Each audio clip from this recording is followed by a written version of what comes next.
Un débat animé. Après 3 mois d'interruption, les candidates étaient ravies de pouvoir débattre de leur programme, à commencer par la gestion de l'après-Covid et la crise économique. Moi, j'entends les acteurs économiques me dire qu'à Nantes, on n'a pas pris la mesure de cette crise. 3 millions d'euros pour relancer nos acteurs économiques, nos entreprises, maintenir nos emplois, c'est notablement insuffisant. Regardez, Bordeaux, c'est 15 millions d'euros sur une ville plus petite que Nantes. Comment vous faites pour financer ça veut dire, et vous avez raison de le dire, qu'il faut fixer des priorités. Nos priorités, nous les avons données. Nous commencerons par donner un cap, maintenir les projets qui sont votés. La Cité des Congrès est un projet voté, Madame Opelt l'a rappelé. Et Madame le maire, Madame Johanna Rolland, vous ne pouvez pas vous asseoir sur ce projet qui a été voté. En revanche, il me semble qu'un projet comme l'Arbre au Héron, qui est un beau projet, peut être reporté de quelques années, parce qu'effectivement, je pense que c'est un projet qu'on porte quand tout va bien. C'était le cas à Nantes avant la crise sanitaire, ça ne sera plus le cas. Donc le report du projet d'Arbre au Héron va nous permettre de financer 15 millions d'euros pour les plus fragiles. Ça, c'est un premier volet. Et puis ensuite, il faut se donner l'ambition d'accompagner nos entreprises de manière pérenne et de préparer l'avenir. Et je refuse, par exemple, d'abandonner le projet de 5G à Nantes. Nantes a fait l'objet d'une expérimentation.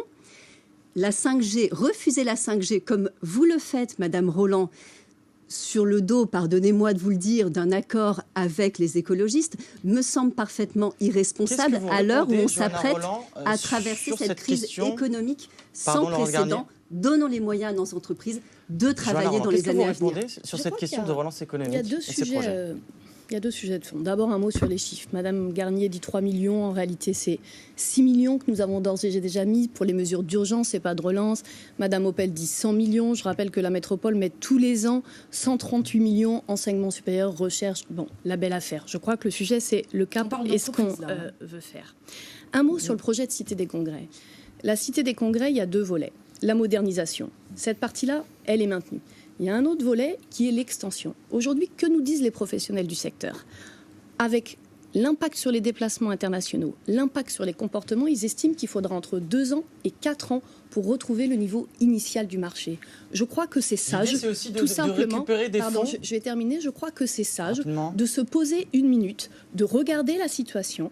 J'ajoute un dernier élément. Nous avons sur Nantes une Cité des Congrès, mais nous avons aussi un parc des expos à la Beaujoire. Aujourd'hui, ce parc des expos, il est en difficulté parce qu'il y a moins de congrès de prévus. Donc, je crois que la crise actuelle nous oblige et qu'on ne peut pas rester dans nos certitudes. Autre point chaud, les impôts. Et on va parler d'impôts, parce que Madame Rolland, vous allez m'expliquer comment vous allez faire pour ne pas augmenter les impôts. Moi, je ne veux pas d'augmentation d'impôts. Tout simplement parce que ces grands projets financent indirectement par des recettes indirectes. Madame Opelt, comment financez-vous ? Parce que c'est aussi ça qui est important. Excusez-moi, Madame Garnier. Oui, mais il faudra que vous m'expliquiez comment, justement, vous allez expliquer l'abandon de l'Arbre au Héron que vous vouliez finalement magnifier. C'est de l'investissement. Vous êtes en train de confondre recettes et investissement. Attention à ne pas mélanger. Madame Opelt, donc c'est les important recettes pour les Nantais. Que vous allez avoir, finalement, viennent indirectement de cet emploi. De tout ce que je pense par exemple, justement de ce financement. Je termine. Il faut qu'on avance. Je pense par exemple tout simplement aux recettes de taxes de séjour que les hôtels vont pouvoir rendre justement en faisant Nantes une ville européenne. On parle de ville 100 de millions d'euros d'investissement, Madame Opelt, avec les taxes de séjour. Oui, vous pensez pouvoir... Moi, j'ai prévu de toute façon mon budget métropolitain et pour la ville est intégré. Et effectivement, je compte sur cette dynamique liée à la ville et à cette croissance. Vous avez le choix, en effet, vous avez le choix entre une forme de décroissance et un investissement potentiellement pour la ville. Est-ce que ça passe pour vous par une augmentation des impôts pour les Nantais pour ces 6 prochaines années ? Alors j'ai été très claire, je ne souhaite pas augmenter les impôts ni à Nantes ni à la métropole. Je le dis avec un tout petit peu de malice, vous me permettrez, par rapport à Johanna Rolland qui s'était engagée en 2014 à ne pas augmenter les impôts à Nantes, mais qui s'est empressée ensuite de les augmenter à la métropole. Et je trouve qu'avec ce type de message, il ne faut pas s'étonner malheureusement d'avoir ensuite 60% d'abstention à Nantes, ce qu'on a eu le 15 mars dernier. Pour votre projet, Laurence Garnier, vous parlez d'une addition d'économie. Vous n'avez pas répondu à ma question tout à l'heure. Je vais y répondre.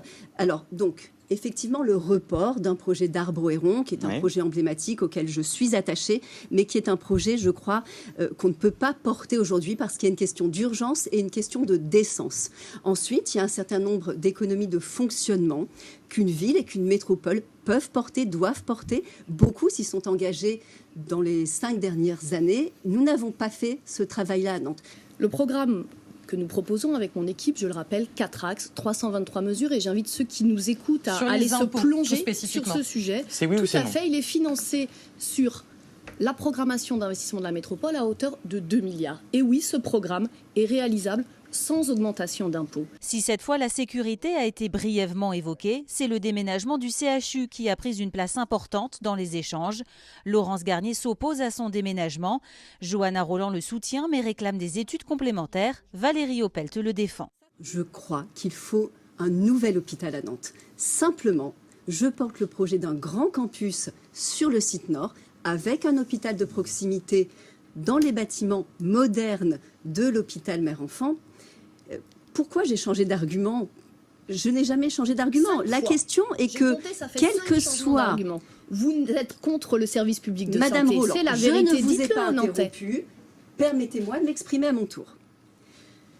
Quel que soit le bout par lequel on prend ce projet, que ce soit celui de l'inondabilité du site, que ce soit celui de son accès, que ce soit celui de la suppression de 350 lits, que ce soit celui du survol des avions, que ce soit celui de la suppression de 800 emplois, quel que soit le bout par lequel on prend ce projet, la réalité est que ce projet n'a aucun sens. Le maire n'a pas d'influence sur ce dossier, je vous le dis. Alors peut-être que sénatrice, vous en aurez peut-être un peu plus. Deuxième chose, effectivement, j'assume le fait que sur tout projet, il faut mettre en place des audits financiers, ça semble logique. Donc effectivement, sur ce projet, pour éviter les dérapages, c'était le cas de l'Arbres-Héron, par exemple, oui, ça me semble important de mettre en place un contrôle financier. Et sur l'inondabilité, c'est pas uniquement le CHU le problème, c'est toute la ville de Nantes qui a été construite sur des marais, mais aussi toute l'île de Nantes, avec tous les projets qui sont Madame en cours Opelt, et qui sont futurs projets de logement. L'un de vos amis, le transfert du CHU sur l'île de Nantes et de l'hôpital Laennec sur l'île de Nantes est une aberration. C'est signé Mathieu Annereau, le candidat En Marche à Saint-Herblain. C'est normal, il est à Saint-Herblain. Oui, c'est un marcheur. Qu'est-ce que vous répondez ? C'est un marcheur. On ne sait pas trop où vous habitez En Marche là-dessus, sur l'hôpital. Mais heureusement qu'au sein d'En Marche, on a cette diversité qui nous permet de débattre.